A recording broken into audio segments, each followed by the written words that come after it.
شاعر کۆساری ناوی خدر محەممەدە و لە ساڵی 1960 لە شاری ڕانیا لەدایک بوو. لە 23 1993 شەهید کراوە و هەروەها لە شاری ڕانیش تەرمەکەی بە خاکس بەرجاوە. شاعیر کۆساری بە شارەکانی بەو هەستە جۆش و خۆشی کە لە شارەکانی دابوونی هەبووە سەرنجی خەڵکی بەلای خۆیدا ڕاکێشاوە و هەروەها نووسینی شارەکانی بۆ شێوازە بەرز و بە پێزەی کە لە ڕەوانبێژی کوردی و ئەدەبی کوردی دابوونی هەیە دووبارە ئەمەش سەرنجی خەڵکی بەلای خۆیدا ڕاکێشاوە. واروەها شاعیر کۆساری گەل لەوەی کە بە چەک بەشداری لە پاراستنی نیشتمان و نەتەوەدا کردووە لە پەنایدا هەمیشە قەڵەمەکەی لەگەڵدا بووە و شارەکانی لەگەڵیدا بوو بە شارەکانی لە پاڵ هەژاراندا بووە. واروەها بە هەم دووبارە بە شارەکانی دژی ناداتپەروەری و ستەمی ئەو کاتە وەستاوەتەوە کە بەرامبەر بۆ دەرحەق بە هاوڵاتیان ئەنجامدراوە. و هەروەها شاعیر کۆساریش لە شارەکانیدا کوردی پەتی بەکارهێناوە هەمیشە گەڕاوە بە شوێن وشەی ڕەسەنی کوردیدا بۆ ئەوەی لە شارەکانیدا بەکاری بێنێ کامە لە شارەکانی کورنیشدا دەکرێت بڵین شاعیران ناتوانیوە ئەم شێوازە پەیڕەوکەن و سەرجەم ئەو شانێک کە بەکاری دێنن لە شارەکانیاندا کوردی پەتی بێت و شاری هەروەها وشەی بێگانە لە شارەکانیاندا بوونی نەبێت. بەڵێ حتمما کۆساری وەک لە پێشەکی شاماژەمان پێکرد یەکێک بووە لەو شاعیرانی کە شاعرە پڕ ئەزمونونەکە وڵای ئەگەر هاوکارانمان ئەم سەماعی بکوژێنەوە تۆزێک دەنگ شاعرانی سەردەمی خۆی زۆر بەباشی زۆر وەسفی شعرەکانی دەدەن وەسفی وشەکانی دەدەن کە وشەی کوردی پەتی وشەی کوردەواری بە زمانی خۆمان کە ئەمە کاریگەرێکی ئەجگار زۆری هەبوو وەرچەرخانێکی گەورە بوو لە نێو شعر و ئەدەبیاتی کوردیدا. ئێمە میوانێکمان دەبێت سەبارەت بە بەرهەم و ژیانی شاعیری لا و کۆساری دەکەین بەڵام دەستپێک دەچین لای شعرێکی کە هاوکارانمان ئامادەیان کردو دواتر لە تەوەرەکەدا بەردەوام دەبین. ڕێبواری نامۆ ڕێداری تۆم هەڵوەدامە و یەکجار بێناس وەکو هەنگێشی لانەواس تینووی گوڵاوی چاوی تۆم چۆن ئەو ئەوینە پاکانە بەبێ یەکتر مەدار دەکەن ئۆخژن دەگرن ماسی بێ ئاو لێوی خامە بەبێ ڕوومەتی دەفتەر و گۆنای درەخت بەبێ هەڵمی دەمی هەتاو من ڕێبوارم ئەتۆش ڕێگای من تینوم و ئەتۆش دەریای من پێشمەرگە و ئەتۆش لولەی چەشی بڕوای دەرمانێکی یەکاو یەکم نەخۆشە جێژ و هێڕەکان پشتیان لێمە چرایەکم ڕەشەبای شوم کۆڵی لە تروسکەی جێمە بولبولێکم قالۆچە و سیسرکە و تەپۆ ڕقیان لە شەو نخونیم و لە بۆن و بەرامەی ڕێمە بێدارێکی ڕاپەڕیوم لە ناو نوێنی ڕەشی شەودا و تاریکستان بەرد دێنێتە سەر ڕێگام و قینی لە هەنگاوی پێمە سریکەی گەروی خنشێنراوی هیوا و دکتۆر خالیس و منەوەرم بوومەتەکە نەشی بناغەی شۆڕشی نوێ گرمەی تەکبیری زوڵاڵی کپکراوی ئاری و جیهاد و نەوزادم هەرچەندە باوەشی عەمود بمگرێت و پەڕۆ چاوم ببەستێت و گوریز لە بەسکم بئاڵێت تەکبیرێکە و قڕژی تفەنگ دەنووسێنم زراوی مردن دەتۆقێنم پۆستاڵ ڕەش و سەر بەهەشی دائیرەی شەعبی عەنکاوە پێنج بەرەو مێزی باوەڕ دڵیان لە خەو هەڵدەستێنم هیچ جوتیارێکتان بینیوە عاشقی قەدی ژاکەڵە بێ و گوڵەگەنم بفەوتێنێ هیچ ڕێبواری واتان دیوە چەنجی تاریشی خۆش بێ و ڕووناشی ڕۆژ ببوغزێنێ هیچ شوانی ئەوینتان دیوە عاشقی سەجی گورگەمێش بێ و خۆی لە مێگەل نەگەیەنێ هیچ پێشمەرگەتان بیستووە چەشی دەستی ئیستیعمار بێ و ئاوایی خۆی بڕوخێنێ من ڕێبوارێکی غەریبە و دەستی دڵم توند کردووە لە دامێنی شەقاوی تۆ لە ناو سەددا و بەس کەمەندی بەتاوی تۆ لە ناو حەفتا و سێ دروشم و لافی تەو ناو بەس پەڕاوی پاراوی تۆ من ڕێوارێکی ماندوو نەبوومە و مەلی خۆشەویستی ڕۆحیت لە قەفەزی دەروونمدا هەڵنیشتووە و جێ یەکجاری خۆش کردووە جار جار بە دەنووشی وشتی یەخەی دڵم دەجوڵێنێ هەرکە نووسن لە پشتەوە دوو چاوی گرت ئەمیش بە خەبەری دێنێ ئەوینی تۆم وەک ئەویندار وەکو گردنی کاگ نەجم و باسکی تەنافی ستەمکار وەکو نەزەری ئاربیجی و چاوی سەنگەر وەک برینی دەور چۆڵی شەریفی چاڵی چاڵەوان وەکو سابیر بەیدەقی کاکۆڵ خەناوی بیمارستانی کرماشان خۆشەویستی وەکو برین و هەتوان و دەرونی بەندە و قورئان و بەربانگ و دڵی ڕۆژۆوان خۆشم دەوێی لێت جودانیم من مۆم و ئەتۆش دەزوولە تۆ فانۆس منیش پەپولە خۆشم دەوێی خۆشەویستیت جێچەڵێکە و لە دنیادایە خەم دەگرێت خۆشم دەوێی خۆشەویستیت دڵنیامە چەقۆیەکە و لەسەر ڕێگا سرم دەڕێت خۆشم دەوێی خۆشەویستیت وەکو هەر حەوت هەڵۆیەکەی قەڵاتووکان خاتر جەمم بەرە و مەرگ باڵان دەگرێت خۆشەویستیت با زۆر تۆڕی دانراویش لاقی بگرێت با زۆر ئەرقەمی دوو پشکە لەسەر ڕێگا پەنجەی یەکپەرستی ببڕێت با زۆر نەمرود و سەددامی عەرەب و کوردنەواری تەمەنی بسڕێت دۆڵێک گردێک هەر دەڕەخسێت وەکو هەر چوار کۆترەکەی وەکو هەر چوار کۆترە مل بە خوێنەکەی گردی ڕەمکان لە باوەشی گەرمی بگرێت گردی سەیوانێ کردە بێت وەکو هەر چوار خوشکە لە چکپەمەیەکان وەکو چوار تۆقەی گوڵ بەدەم لە چیمەنی قژیان بگرێت من لە پێش خۆم هۆنراوەکانم بۆ ناردی و چاک دەزانم یەک بێشی وشەکانی لەت دەکرێت و لە تەوێڵی محەک دەدرێت ئەوسا یا پێخەوی گڕە یاخود بە شەهیدی دەمرێت وصلى الله على محمد وعلى آله وصحبه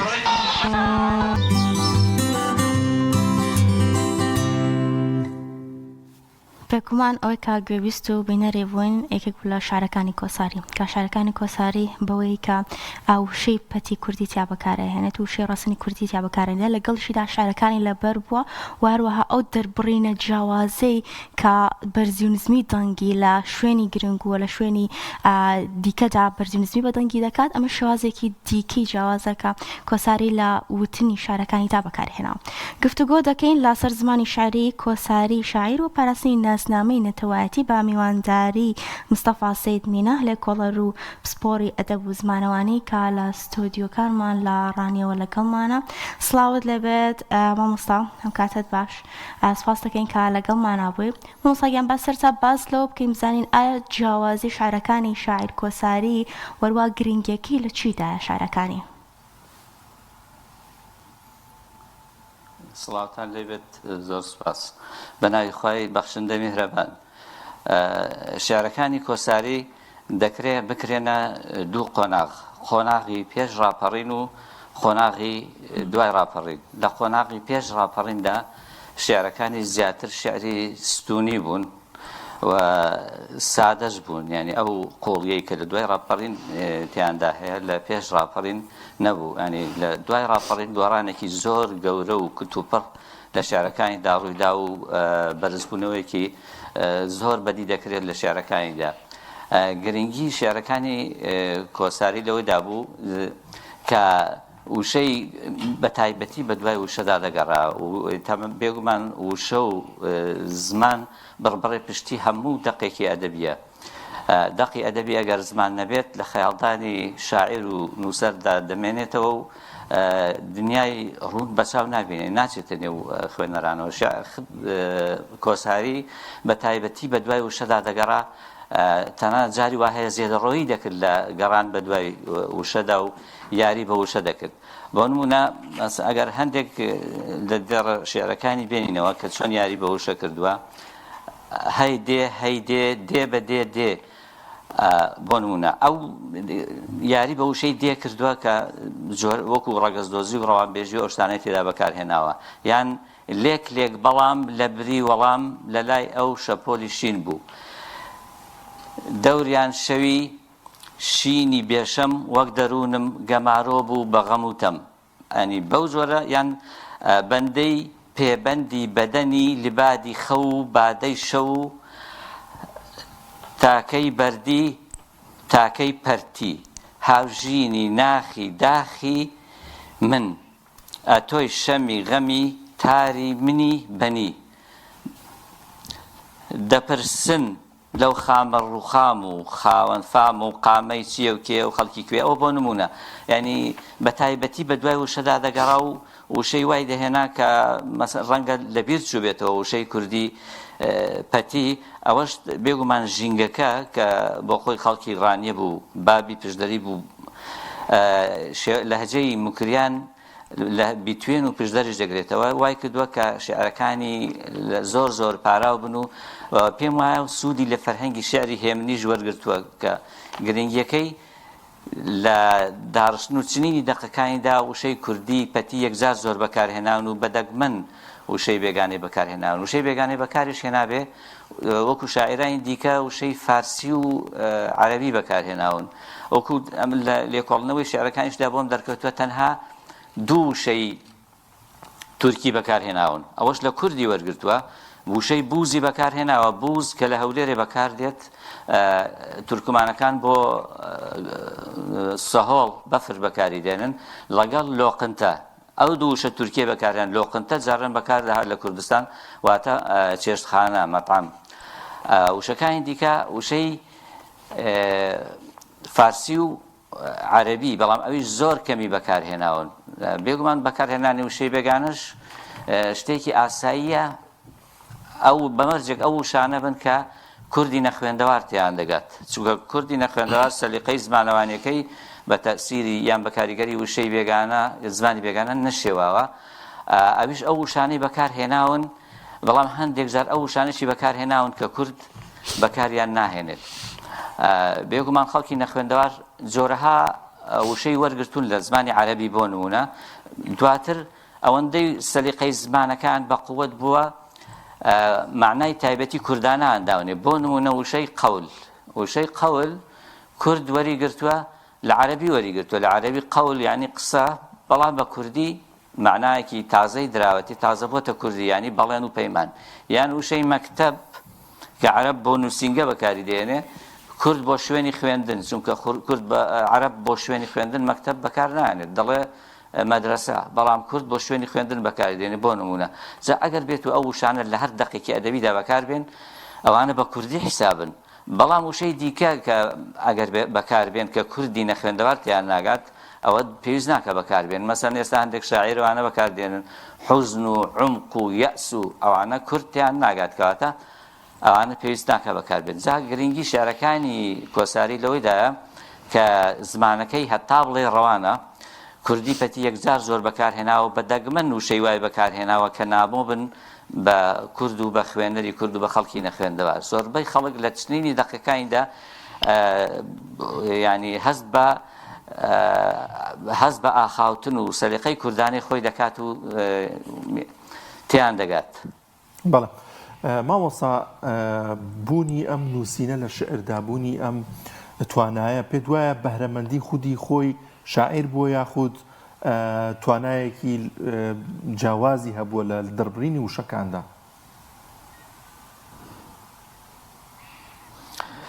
وڵای بۆ خۆی هەڵبەت توانایەکی زۆری هەبوو ینی سەلیقەیەکی زۆری زمانی هەبوو وەکوم لە نزیکەوە دەمناسی گرنگیەکی لە ڕادە بەدەری بە زمان دەدا وەکو پێشتر باسم کە جاری وا هەیە لە گەڕان بە دوای وشەدا لە کاتی چنینی دەقەکانیدا زێدەڕۆیی دەکرد لە گەڕان بە دوای وشەدا بۆیە هەندێک وشەی وای بەکار دەهێنا کە بۆ خۆی بە تایبەتی بەکار دەهێنا بۆ نمونە باس و خواست لە کوردیدا باس و خواستەیە ئەو وشەی خواستی بە تەنیا بەکارهێناوە بۆ نمونە ئەوە وای دەکرد کە ینی پەکی نەکەوێت لە وشە و لە دەستەواژەی کوردی ڕەسەندا بۆ خۆی توانایەکی زۆری هەبوو بەڵام هەڵبەت هەموو کەسیش وەکو جاحز دەڵێت لەژێر ئەو ئاسمانە شینەدا هیچ شتێکی نوێ نییە مەبەستی ئەوەیە هیچ کەسێک نییە کاریگەری خەڵکی دیکەی لەسەر نەبێت ئێستا نالی کە میری شاعرانی کوردە و مەسعود محەممەد دەڵێ گەورەترین شاعری ڕۆژهەڵاتە کاریگەریەکی زۆری حافزی لەسرە بەڵام نالی لە حافزی تێپەڕیوە لەگەڵ ئەوەشدا کە کاریگەریوی لەسرە بەهرە و سەلیقە و توانای خۆشی لەگەڵ تێکەڵ کردو و تێکی هەڵشێلاوە کۆساریش کاریگەری شاعری دانی دیکە هەڵبەت لەسەر وەکو هەموو کەسێکی دیکە بەڵام بەهرە و سەلیقە و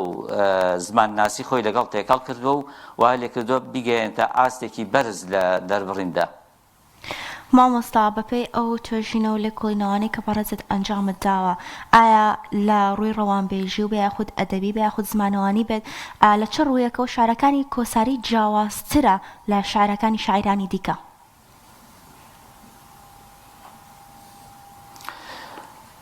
جیاوازی شارەکانی تەماشا شارەکانی هەر وەکو شاعرانی دیکەیە ئەوانەی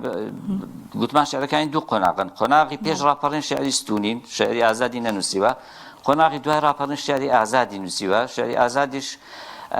شاعرانی دیکەش نووسیویانە ئەمە بەبەستمان لەو شاعرانەی زیاتر شارەکانی دوای ڕاپەڕینەکە گەشەکردن و گۆڕانێکی زۆریان بەسەردا هاتووە و زۆر پێشکەوتون جیاوازەکەی تەنها لە دەربڕینی قوڵ و لە بەکارهێنانی وشەی کوردی پەتی و لەو بابەتانەدایە بێجگەلەوەش ئەوەندە لە ناو شارەکانیدا توابەوە شارەکانی خۆی هەمووی لەبەر بوون لە هەموو کۆڕێکی شعریدا شارەکانی لەبەر بوون و بێ لەبەر دەیخوێنەوە بەبێ بەکارهێنانی کاغەز و نووسین و ئەوانە کەواتە ئەو لەگەڵ شعرەکانی لەگەڵ ڕوحیدا تێکەڵاو بوون یعنی وای عاشقی شعرەکانی بوو عاشقی زمانی کوردی و چنینی دەق بوو بە وشەی ڕەسەن یعنی زیاتر دەتوانین بڵێن ئەوەی لە شاعرەکانی کە ایجاد دەکاتەوە ئەو گەڕانە بوو بە دوای وشەی ڕەسەن و بە دوای تعبیر و دەستەواژەی کوردی پەتی و قوڵ بوونەوە لە زماندا باش مامۆستایەک پرسیار ئەو لەبەربوونەی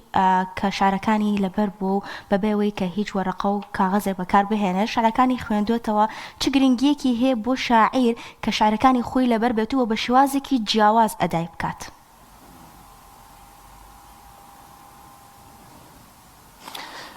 وان گرنگیەکەی لەوەیدا وەکو گوتم ئەو کەسێک عاشقی شعرەکانی نەبێ و لە نێو شعرەکانیدا بە تەواوی نەتوات بێتەوە تێکەڵاوی ڕۆحی نەبن ناتوانێت هەموو شعرەکانی ئاوا لەبەر بکات ئەوە نیشانەی ئەوەیە کە کۆساری بۆ شعر دەژیا ینی هەموو ژیانی خۆی بۆ شعر و بۆ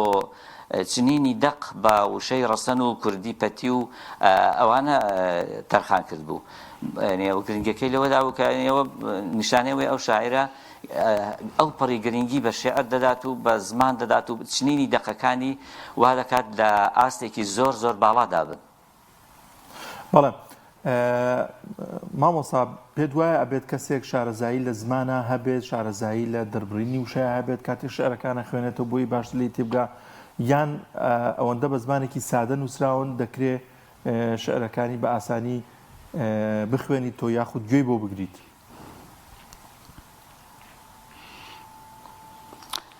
شعرەکانی کۆساری هەرچەندە قوڵ بوونەوەیان تێدا و ینی و زۆر بە دوای وشەدا گەڕاوە بەڵام خەڵک ئەوەی کە ئەهلی شعر و ئەدەب بێت تێیان دەگات بە ئاسانی لە مەبەستەکانی تێدەگات ینی ئەوەندە ئاڵۆز نین زۆر لە شعرەکانی دەکەونە نێو جوغز و بازنەی ئەوەی کە عەرەب پێی دەڵێت سەهلی ممتەنع یان وەکو بڵێن ئاسانی عاسێ ینی شعرەکانی ئەوەندە ئاڵۆز نین کە خەڵک تێنەگا ینی بەڵام لەگەڵ ئەوەشدا زۆر قوڵ و پڕمەعنا و کاکەڵدارن بەڵام خەڵک تیان دەگات ینی ئەو شعرەکانی بۆ خەڵکی دەنووسی دەویست خەڵک تیان بگات و ئەو پەیامەی هەیبوو بە شعرەکانی بە خەڵکیان بگەێنێت مامۆستا بابەستێک لە ڕووی ناوڕۆکی شعری شارەکانی شاعر کۆساریەوە بکەین لە ڕووی ناوڕۆکەوە شارەکانی زیاتر لە دەوری چ بابەتێک دەسوڕانەوە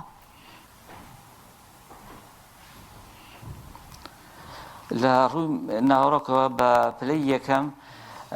لە سەردەمی پێش ڕاپەڕین لە دەوروبەری مەسائلی عیرفانی و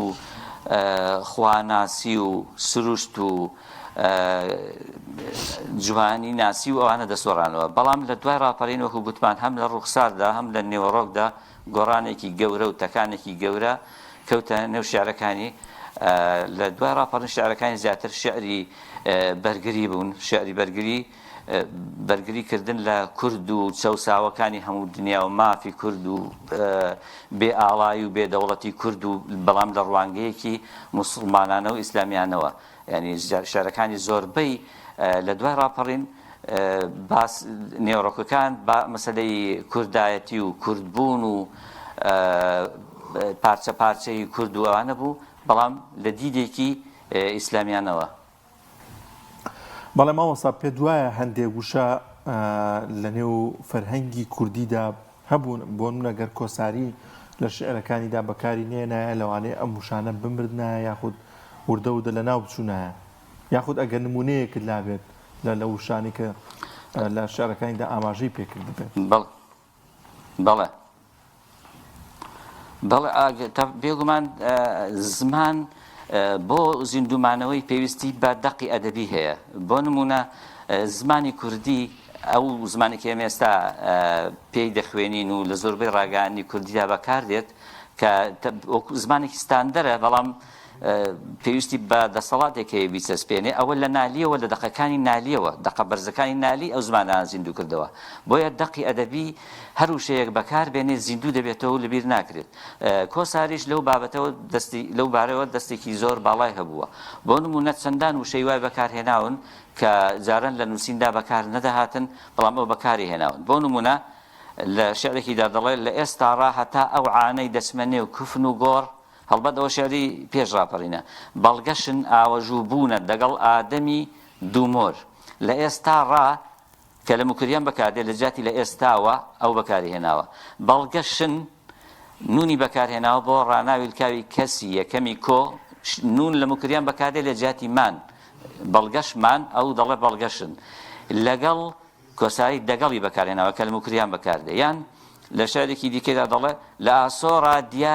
دیارین بۆ هات بە فریشتەیەکی هێزدار دەبات تۆسقاڵێ پێزان بین بەر لەوەی پچینە چاڵ دیارین بۆ هات این لە جاتی مان بەکات دیاریمان بۆ هات اینی بۆکات یان لێو عیان بێ خۆشەویستان واو لە مکریان بەکاردێ لە جاتی تان لە جاتی ڕناوی تانی کەسی دووەمی کۆ ئەو لە جاتی بڵێ لێتان عیان بێ دەڵێ لێو عیان بێ یان لە وشەی دیکە وەکو خۆ بابە بەس ئەوی دەوێ بێوی پێڵووی ناچنە خەوێ بێوی لە جاتی بڵێ بێ ئەو بێوی مکریانی بەکارهێناوە یان نامگن خێنێ تەوس و تەشەر نامگن خێنێ خۆگن خاندن ینی خۆ دواخستن نامگن خێنێ وشەیەکی تایبەتی مکریانە ینی دوام ناخات لەو بازاڕە ڕەش و برشەی بەس پاتاڵی ڕەش دەفرۆشن ڕەش و برش یعنی یەکجار ڕەش کە لە مکریان بەکاردێت. ئێستا شەوە و چاو فروزایی نابینێ فروزایی زیندوی کردوێتەوە تەنها لە مکریان و گوندەکانی مکریانش بەکاردێ ڕەنگە لە شارەکانیش کەم بەکاربێ فروزایی نابینێ یعنی هیچ شتێک نابینێ یان هیچ لوتکە شاخێکی کوێستان دژی بەفری لە سەرانە لە سەران یعنی لوتکەکانی کوێستان کە وشەیەکی مکریان و زیندوی کردوێتەوە یان جارجار بە دەنوکی وشتی وشت یعنی وریا و لەسەر هەست و ئاگادار جارجار بە دەنوکی وشتی یەخەی دڵم دەجوڵێنێ وشتی بەکارهێناوە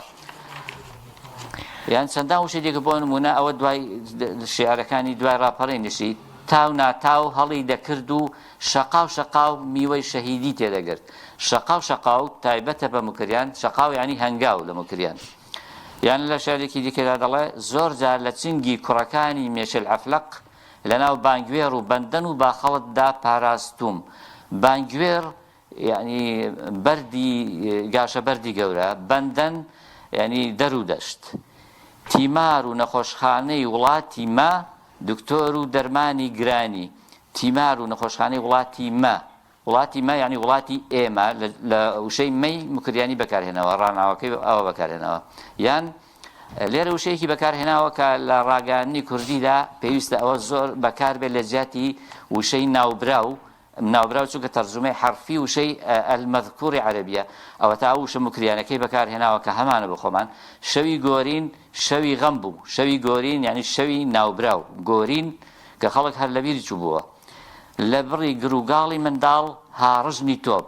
هاڕژن یعنی هاڕا لە مکریان لە خۆم غەریب هیچ ئارامێکم بۆ نایە تەنویمی ڕوحکێشان نەبێ لە خۆم غەریب ئەوەش دەستەواژەیە کە لە مکریان بەکاردێ یعنی غەریب خۆم یان لە شارێکی دیکە دەڵێ وەکو من خەزانی دافەتاوی دارستانی جەزائیر و دافەتاو یعنی شتێک هەلا بوو بێ هیچی بەسەر هیچەوە نەما بێ یاخوا لە کاکتان نەکەوێ ئەگینا من هەر هەمووتانم خۆش دەوێت لە کاکتان نەکەوێ تعبیرێکە یان بە ڕستەیە کە تایبەتە بە لە مکریان بەکار تایبەتە بە مکریان ئەو هێناوێتە نێو دەقی شیعرەکانی چۆن ئەوینە پاکانە بەبێ یەکتر مەدار دەکەن یعنی هەڵ دەکەن و گوزاران دەکەن ئەوەش هەر زیندوی کردوێتەوە لە نێو دەقەکانیدا بەڵام تەمەنجار و بار وەکو گوتمان وشەی ئەوەشی بەکارهێناوە وشەی ڕەنگە بە کوردیان تێگەیشت دێت چونکە کورد بەکاری دێنن وشەی بوز و لۆقنتە گوتمان ئەوە تورکین بەکاری هێناون هەندێک وشەی عەرەبیشی بەکارهێناون کە کورد لەوانێتیان نەگات بەڕاستی وەکو مەسەلەن هیلال شەبەق و کازیوە و گزنگ زەردە و بولێڵ و هیلال بە عەرەبی مانگی یەکشەوەیە هەڵبەت دەزانن ئەو بەکاری هێناوە یان وشەی مەغزی بەکارهێناوە تۆڕی داوێ ژان و دژوار دڵی چزیلکی کۆسار لەو پێچەی مەغزی کڕیوە قوڵاغی پەروەردگار مەغزی بەکارهێناوە مەغز بە عەرەبیە وشەی عەرەبی لە ئەسڵدا ینی کاکڵ فارز وەری گرتو معنایکی نوێی داوەتێ بە معنای مێشک بەکاری دێنێ ئەویش هەر بە معنای فارسیەکەی مێشک بەکاری هێناوە یان ستارەی فارسی بەکارهێناوە چەندەها ستارەی کە هەن نابژێرێن بە خامەوزار هەموو ساتێ لە فەرماندان بە درێژایی مانگ و ساڵ ستارە ستێرەیە یان جازیبەی بەکارهێناوە جازیبە هێزی کێشندەی زەوی و ئانە کێشکردن بەموو بە هەڵەدا ناچن وان لە خەتی سنووردار بێ یەکدیکەش دانامەزرێن لە سۆنگەی جازیبەی زاڵ وشەیەکی فارسیدی بەکارهێناوە پەیکانی بەکارهێناوە ڕەنگە پەیکانیش هەر لە کوردی وەریگرت بێنان لە خەڵکی چونکە زۆر نووسەری کورد هەیە وشەی فارسی بەکاردێنن وا دەزانن کوردیە کە کوردیەکەمان هەیە بۆ نمونە وشەی وەلێ بەکاردێنن وەلێ فارسی ئێمە بەڵاممان هەیە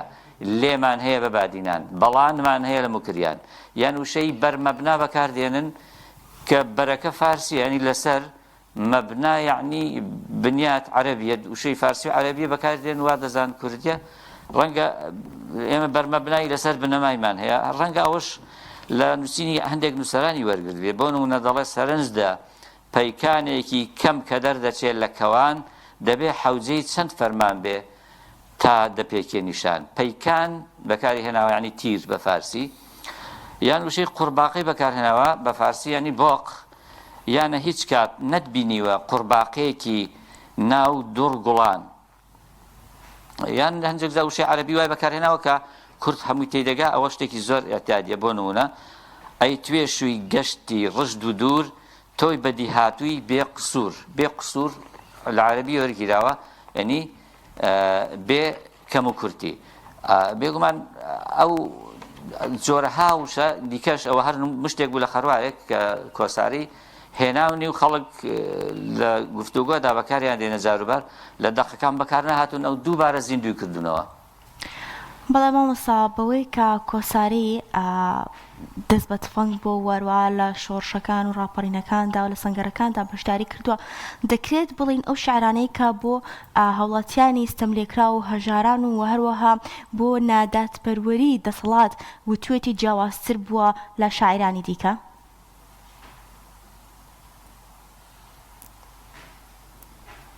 وەکو باسمان کرد لە دوای ڕاپەڕین گۆڕانێکی گەورە بەسەر شێعرەکانی داهات و تەکانێکی گەورە بە شێعرەکانی درا ئەویش ئەوە بوو شێعرەکانی بە زۆری بوونە شێعری بەرگری لە کورد و خەڵکی کوردستان و خەڵکی چەوساوە و زەحمەتکێش و ئەوانە بەڵام بە تێڕوانینێکی ئیسلامیانە ینی جیاوازەکەی لەوەدا بوو خەڵکی کەش تەمان بە شعری هەیە شعری بەرگری لە خەڵکی چەوساوە و کوردوانە بەڵام ئەوەی ئەو دەیکرد باسی یەکپارچەی کورد و دروستکردنی دەوڵەتی کوردی وانە لە تێڕوانێتی ئیسلامیانە دەیکرد بە جیاوازەکەی لەگەڵ شاعرانی موسڵێن دیکەدا ئەوە بوو بەڵێ مامۆستا دەکرێت ینی قۆناغی خۆت ئاماژت پێکرد شعرەکانی بکرێتە دوو قۆناغی پێش ڕاپەڕین دوای ڕاپەڕین خامەی دوای ڕاپەڕین چۆنی بوو ینی جیاواز بوو لەوەی پێشووتری بەدەر لە بەرگریکردن ینی وشەکان جیاوازیان بەسەر داهات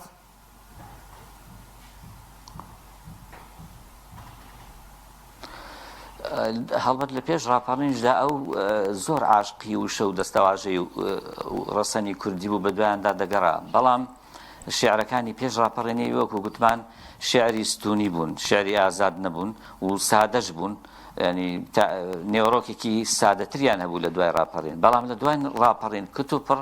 گۆڕانێکی زۆر گەورە گۆڕانێکی نەوعی بەسەر شێعرەکانی داهات هەم لە ڕووی ڕوخسارەوە هەم لە ڕووی نێوڕۆکەوە شێعرەکانی پێش ڕاپەڕینی وەکو گوتمان بە زۆری عیرفانی و خواناسی و باسی سروشت و توانا و قودرەتی خوا لە سروشت و لەوە دیهێنانی بوونەوەر و گەردون و لەوانەدا بوو بەڵام لە دوای ڕاپەڕین شێعرەکانی زیاتر ئەوە هیچ لە ڕووی وشەشەوە گۆڕانی بەسەرداهات چونکە زیاتر قوڵ بووە لە فەرهەنگی زمانی کوردی و ئەوە لە ڕووی ڕوخساریشەوە شێعرەکانی لە دوای ڕاپەڕینەوە شێعری ستونی نەنووسی تەنها شێعری ئازادی نووسی و نێوڕۆکەکەشیان هەم گۆڕاوەکو گوتمان نێوڕۆکەکان کە بریتی بوو لە بەرگری لە خەڵکی زەحمەتکێش و چەوساوە و لە کورد و کوردستان و ژاتیکردنی پارچە پارچەی کوردستان و ئەوانە بێگومان هەم لە ڕووی ڕوخسارەوە هەم لە ڕووی ناوەڕۆکەوە گۆڕانێکی گەورە بووەوە لە شارەکانیدا مامۆستا ئەو توێژینەوانەی کە بەڕێستان کردوتانە لە چ بوارێکەوە لەسەر شارەکانی شاعیر کۆساری ئەنجامتاندانەوە و تا چەندێکیش گرنگە ئەم جۆرە شاعیرانە گرنگی پێ بدرێت لە زانکۆکاندا و توێژینەوەی لەسەر بکرێت و بڕۆنامەی لەسەر بەدەست بهێنرێت بەڵێ وڵای ڕەخنەگری ئەدەبی نیم لە نێوڕۆکی شارەکانیم نەکۆڵیوەتەوە بەڵام ئەوەیە من لێم کۆڵیوەتەوە توێژینەوەم لەسەر زمانی شارەکانی نووسیوە زمانی شاری کۆساری تا چەند وشەی خۆماڵی بەکارهێنا وشە خۆماڵەکانی کوێی بەکارهێناوە وشەی بەکارنەهاتوو لە بیرکراوی تا چەند بەکارهێناوە چۆن زیندوی کردنەوە وشەی بێگانەی چۆن بەکارهێناوە یان مەسەن وشە بێگانەکان چ زمانێکی بەکارهێناوە زیاتر لە زمانی شارەکانی کۆڵیوەتەوە نەک لە نێوڕۆکی شارەکانی بێگومان بەس ئەو باسی ئەوم کردووە لە توێژینەوەیەک لەسەر زمانی شاری کۆساری کردومە کە زۆر وەستایانە ئەو وشە بێگانانێکی بەکاری هێنان وەستایانە و کوردانە بەکاری هێناون ئێستا زۆر کەس هەیە وا دەزانێت بۆ نمونە ئەو وشانەی کە لە بێگانە وەردەگری وشەیەکی وەکو بڵێن بۆ نمونە شەیتان ئیوا هەیە وەکو خۆی دەڵێ دەبێت تەلەفوزیکەی شەیطان بۆ نمونە کەشتیوان نابێت بۆ نمونە ئێمە ڕەمەزانمان وەرگرتووە کەس ناڵێ ڕەمەضان دەڵێ ڕەمەزان ئەوە پێوەرە دەبێت وەکو چۆن ڕەمەزان کوردی نەخوێندەوار وەری گرتووە کوردانە وەری گرتووە نە وەکو شارەبەکەی دەبێت وشەکانی دیکەش هەروە وەری بە وشە مەسەلەن بۆ نە شەیتان یان مەسەلەن هەر وشەیەکی دیکە یان وشەی ناوی شارەکان بۆ نمونە بەغدا عەرەب دەڵێ بەغداد کورد دەڵێ بەغداد چەنانەت ئەوە چۆتە نێو ئیدیۆم و پەندی کوردیشەوە ئەوە تا کورد دەڵێ خورماش لە بەغدا زۆرە بەغدا نیوەی ڕێت بێ تا پیاوی هەژار دەگاتە بەغدا دوورە بۆیە پێویست ناکە وەکو هەندێک لە کەناڵەکان دەڵێن بەغدا بۆ نمونە ئەگەر وا بێ دەوێت ڕەمەزانیش بکەینەوە ڕەمەضان بۆیە چۆن کوردی بە سەلیقەی کوردانەی نەخوێندەوار ڕەمەزانی کردوتە ڕەمەزان ئەوە پێوەەر بێ دەبێت بۆ هەموو شەیەکی دیکەی بێگانە دەبێت بڵێ بەغدا چونکە خۆ کەس هیچ کوردێک بۆ نمونە تاران خۆ تیهرانە کەس ناڵێت تیهران کورد دەڵێت تاران یان نابێت مەسەڵەن تەبریز ئەوان دەڵێن تەبریز ئێمە دەڵێن تەورێز جا بەڕاستی کۆساری کە ئەو شانەی بەکارهێناون کوردانەی و ڕەسەنانە بەکارهێناون زۆر لێزانانە بەکارهێناون نەک بە سەلیقەیەکی کوێری تەسیری زمانێکی دیکە یعنی زۆر بە جوانی بەکارهێناون بەڵێ مامۆستا شەید کۆساری زۆر شارەزای ناوچە کوردیەکانیش بووە بەتایبەت سنووری خۆی پشدەرو ئەو شوێنانە لە شعرەکانی بەشێک لە شعرەکانیدا بەکاری هێناون لە بەرزی شوێندا لە جوانیە لە دڵڕفێنیە زۆر ناوچە گەلێکی لە نێو شعرەکانی دابوونی هەبووە مەش هەر خۆشویستنی بوو بۆ نیشتیمانی وایە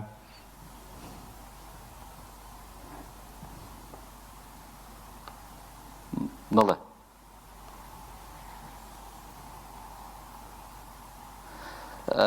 بەڵێ ئەو شارەزایەکی زۆری هەبووە چونکە بۆ خۆی هەرچەند خەڵکی ڕانیە بوو بابی پشدەری بوو شارەزایەکی زۆری لە هەموو ناوچەکانی کوردستان باشووری کوردستان هەبوو لە هەولێر لە سلێمانی و شارباژێر و لە ناوچەی خۆشناوەتی ئەوانە بۆیە ئەو جیاوازی پێ نەدەکرد یعنی ناوی دەرناوهێنانی شەهیدەکان لە شارەکانی بەرگریدا هەموو یانی تێکەڵ دەکرد شەهیدانی پشدەر و بیتوێن و هەولێر و سلێمانی یان لە ناوهێنانی ئەگەر دەقێکی پێویست بە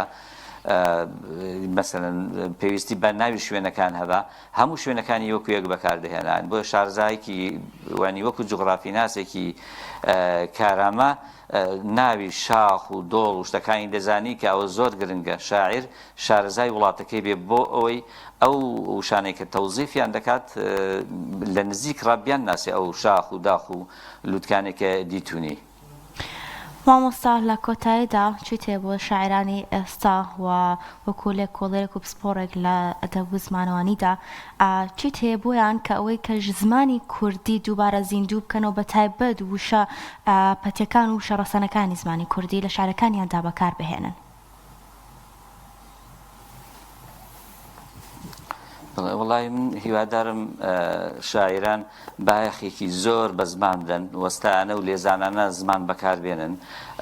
ئەو وشە و تەعبیرانەی کە لەبیر کراون ئەو وشە ڕەسەنە کوردیانە بهێننەوە نێو دەقەکانیان و دووبارە زیندویان کەنەوە دوای لە دەقیشدا ئەمن باوەڕم بە شیعری کێش و سەروادار هەیە بەڕاستی شیعر پێم وابێ کێش و سەروای نەبێ وەکو تەیرێک وەکو باڵندەیەک پەڕ و باڵت کرد بێ وایە ینی بگەڕێنەوە بۆ کێش و سەروا و بگەڕێنەوە بۆ معنایەکی وا کە خەڵک لێی تێبگات نەک شتێکی وە کە شاعریش مەسەن جاری وا هەیە گەر ماوەیەکی بەسەردا بچێت شاعرم دیوە شعری نووسی و ماوەیەکی بەسەردا چووە بۆ خۆشی نەیزانیوە مەبەستەکەی چییە یعنی هەم معناکەی دیار بێ و خەڵک تێبگات چون شعر ئەدەب بەگشتی و شعر بەتابێت بۆ خەڵک دەنووسرێت پێویستە بە زمانێکی دەبێت بە زمانێکی پتە و سەنگین و ئەو نووسراوێ فەرقی هەبێ لەگەڵ زمانی ئاخاوتنی خەڵکی بەڵام نابێ بە شێوەیەکیش بێ وەکو مەتاڵ و تەلەسم کەس لێ تێنەگات و تەنها شاعر بۆ خۆی لێ تێبگات هەم خەڵک لێ تێبگات هەم کێش و سەروای هەبێت هەم یعنی لەسەر بنەمای بەهرەی شاعرانی کۆن بێت بۆ نمونە ئەوە جارێک لە بەرناتشیان پرسی پێیان گوت دەتۆ گەورەتە یان شکسپیر کوتی شکسپیر لە من گەورەترە بەڵام ئەمن لەسەر بەژن و قەد و باڵای وی ڕاوەستاوم ئێستا شاعریانی کورد شاعرێکی کورد ئەگەر لەسەر بەژن و باڵای وەکو قەندیلی نالی مەحوی حەمدی مەلای جزیری هێمن ئەوانە ڕاوەستێت چەند کەڵەگەر دەبێت و چەند باڵای شعری بەرز دەبێتەوە بێگومان زۆر سپاس بۆ بەڕێز مامۆستا مستەفا سەید مینا لێکۆڵەر و پسپۆری ئەدەب و زمانەوانی سپاس کەم دەرفەتت بێمە بەخشی بەڵێ ئازیزانمان دەچینە لای شارێکی دیکەی شەهید شاعیر کۆساری کە هاوکارانمان بۆیان ئامادەکردین با پێکەوە بینەری بن فەرمووی شعری مانگیران نیوە شەوە و دنیا کپە نیوە شەوە دنیا کپە جیهانی مادە ئێستاکە لە پشتێنێ بەرەژێر هەمووی مردووە شەوە و زەوی جل و بەرجی سەرخۆشی بە بەدەنیدا کردووە چونکە ڕۆژی نازەنینی بۆ چەند کاتێک ڕۆشت و وەفاتی کردووە شەوە و خەوتن لە ڕوخسارت لە دنیای بوون و نەبووندا بوونی نییە و بەر لەوەی ببێت مردووە شەوە و هەموو تیۆرێک چەنجی وەک ڕەنجی ڕەشی تۆیە بەس سیستەمێکە زیندووە و کافور ڕەنگە و لە ڕۆحی ڕووناچی بووە ئێستا شەوە و لەو بازارە ڕەش و برشەی بەس پاتاڵی ڕەش دەفرۆشن وریا نەبی پڕ بە خوستان پڕ بە کەللەی ڕەشی جیهان جلی ئاوریشمی زێڕکفت و کوتاڵی زیوید لێ دەکڕن ئێستاکە زۆر بازووی ماندوو تیژی مێشکی زیندوو ئاستی ژینیان پڕخەی هەوا هەڵمژینیان لە تەڵپەی بنی خەوتنە ئێستاکە خەنجەری بریقەداری زۆر کوردی بەتوانە هەڵکێشانی بەدەستی گڵاوی دوژمنە ئێستاکە زۆر پێشمەرگە هەن لەبەر تاریکی شەوە سەنگ چەشی دەستیان قۆناغی بەرەو دوژمنە ساتێک شەو ڕۆژدا دەهێنێ چۆڕێک ماست شیر دەمێنێ لوێچێک خوێن حەق وەدی دێنێ بایەکی توند بای بەتوانە خەو دەسڕێنێ و شەو دەمرێنێ و قورباران و تەم و مژ و جێشەڵ و کان دەڕەتێنێ و مانجی ژیراو مانجی کۆت و زنجیر کراو لە گەدەی چەوری هەژدیهای هەوری دڵڕەش دەردەهێنێ و زۆر وڵاتی پەرێشانی پڕشەوە ڕەش و تۆفانی وەک کوردستان بە خوێنی دادەگیرسێنێ شەو درەنگە ڕۆژ لە تەمێدا ژیر بووە مانجی قوتابی قوتابخانەی خۆر تووشی هەورێکی تیر بووە لە 920 تا ئێستا دەست بەسەرە و لە مزگەوتانی ڤێڕاڵ گۆشە ژیر بووە شەو درەنگە خەو سوڵتانە خەون ئێستاکە گاوانی سەراپای سەرکردەکانە خەیاڵ ئێستاکە لۆقنتەی دیوەخان و تەشیەکانە شەو درەنگە ئێستاکە مفتەخۆرەکان سوڵتانە ورگ تێڕەکان لە دەریای خەوتن خنکاون چێ دەڵێ ئێستاکانیاوی خان وە گڵە ڕووخاوەکان وەک تەنووردانە گیرزاون چێ دەڵێ ئێستا تەنوور و ئاگردانی ماڵە قوڕە هەژارەکان وەک کووەما و دانەوەستاون چێ دەڵێ 4731 ئاوایی بۆ شەهیدانی دۆڵەڕوت نەسووتاون چێ دەڵێ گوند و پەرستگای هەشتاکانمان بەدەستی زڵ کوڕەکانی باوکی قوسەی وەک مزگەوتەکانی کەلار بە ئاربیجی نەڕووخاون چێ دەڵێ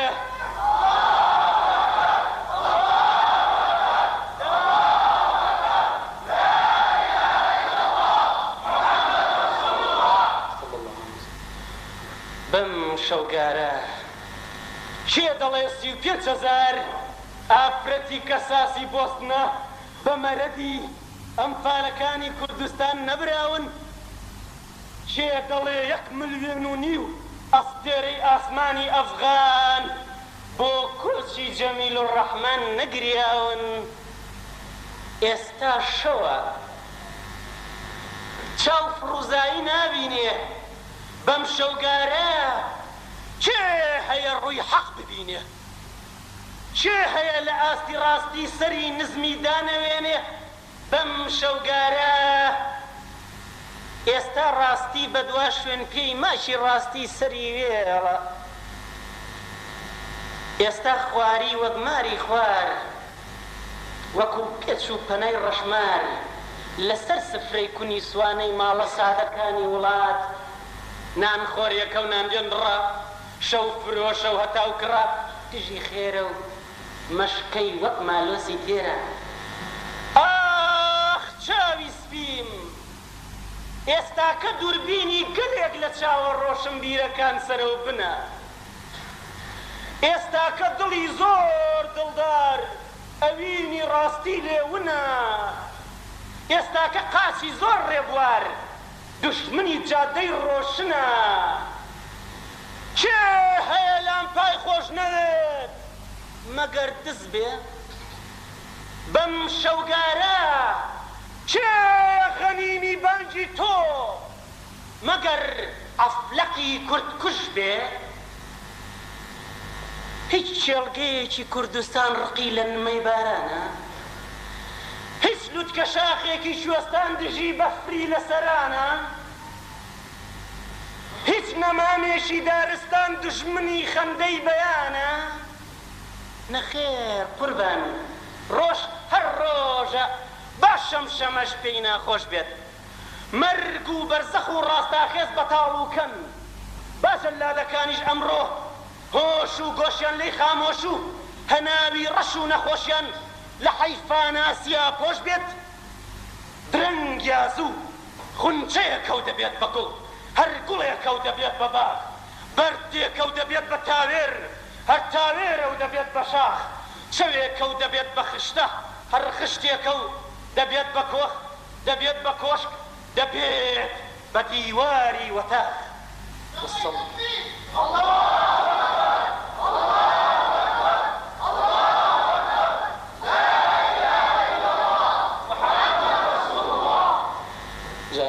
لەبەرەوەی کەمی ماوە ڕەنگە ئێمەش بگەڕێنەوە بە ڕانیە